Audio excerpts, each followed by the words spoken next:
Kayleigh, thank you. Yesterday, the president tweeted out an image of himself wearing a mask. He said that wearing a mask is an act of patriotism. No one is more patriotic than him. Then just hours later, he was spotted at the Trump Hotel not wearing a mask. Why did it take him so long, first of all, to be seen wearing a mask in public? And why the mixed messaging on this critical health issue that his own top health officials have said is critical to fighting this pandemic? The president's always been consistent on this, that masks, according to the CDC, are recommended but not required. He has said that he would wear one in the case he couldn't appropriately socially distance. And he wore one and put up the picture on Twitter, as you saw. Does he think that it's important to lead by example on this issue? Well, the president has led. He's been consistent, even going back to March 31st, when he said, then my feeling is if people want to do it, there's certainly no harm to it. But he hasn't done it, Kayleigh. He hasn't worn a mask. And so it's sending, is it not mixed signals? The president wore a mask in May. The president wore a mask at Walter Reed out of an abundance of caution. But as I've made clear from this podium, the president is the most tested man in America. He's tested more than anyone, multiple times a day. And we believe that he's acting appropriately. Remember when Kayleigh vowed to never lie? Yeah. This is Kayleigh McEnany claiming with a straight face that Trump has been consistent on the issue of wearing masks. She explains that he's always abided by the principle that the CDC says that wearing masks are recommended but not required. But you can't be consistent on a principle that's inherently inconsistent. That CDC recommendation literally has it both ways. It says you can do one or the other. How can you be consistent following a recommendation that does not allow for consistency? Kayleigh even brings up a quote from Trump about CDC guidelines, but in his actual quote, the very next words to leave his mouth were, "I'm feeling good, I just don't want to be doing it." What would people gain from wearing a mask, and why are you opposed to wearing one yourself? Well, I just don't want to wear one myself. It's a recommendation. They recommend it.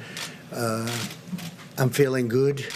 I just don't want to be doing, I don't know, somehow sitting in the Oval Office behind that beautiful Resolute desk, the great Resolute desk. I think wearing a face mask as I greet presidents, prime ministers, dictators, kings, queens, I don't know, somehow I don't see it for myself. I just maybe I'll change my mind, but this will pass, and hopefully it'll pass very quickly. Now, with that being said, if somebody wants to, I mean, most people can just make something out of a certain material, so it's very well designated. It's very simple to do.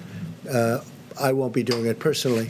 It's a recommendation. In other words, Kayleigh tries to play it off like Trump is more than willing to wear a mask when he's not able to socially distance, but he's made it abundantly and overtly clear that he just doesn't want to. Because God forbid, as he mentions, he meets with a dictator in the Oval Office and seems weak by wearing a mask. I think wearing a face mask as I greet presidents, prime ministers, dictators, kings, queens, I don't know, somehow I don't see it for myself. We wouldn't want to seem weak in front of a murderous dictator now, would we? Of course not. So Trump has to be willing to show that he, too, is happy to sacrifice the lives of his own citizens for shallow displays of power. He's even publicly said that he wasn't willing to wear a mask because he didn't want to give the press the satisfaction of seeing him with one on. There was a lot of interest about whether you would end up wearing a mask today. Could you just take us through your thought process of why you decided not to wear a mask? I had one on before. I wore one in this back area, but I didn't want to give the press the pleasure of seeing it. Yeah, that'll show the press, setting a bad example for your followers so that they'll refuse to adopt the one simple step to contain a deadly virus that's killing hundreds of thousands of people. Take that, media. And in case there's any doubt, that's what this is. Trump had the ability to save lives by taking the simple step of wearing a mask.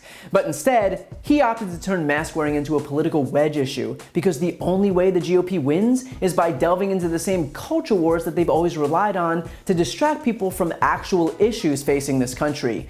And so while it's all well and good that he's decided to finally put a mask on now in July, the damage is done.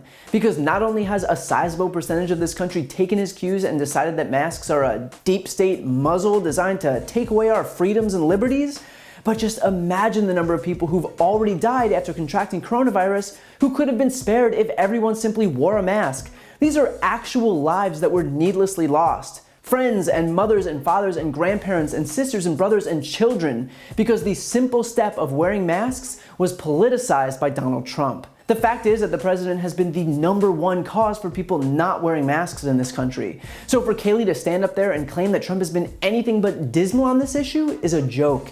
Him taking the bare minimum action 6 months after the virus arrived isn't leadership, it's reactive. It's him responding to polling. It's him helping himself politically, which has been his only priority all along. And don't forget to listen to my podcast, No Lie with Brian Tyler Cohen, where I'll take a deep dive into the biggest issues of the week and interview major players in the world of politics, like Adam Schiff, Nancy Pelosi, Beto O'Rourke, Eric Swalwell, Katie Porter, and many more. Again, that's No Lie with Brian Tyler Cohen, available anywhere you listen to podcasts.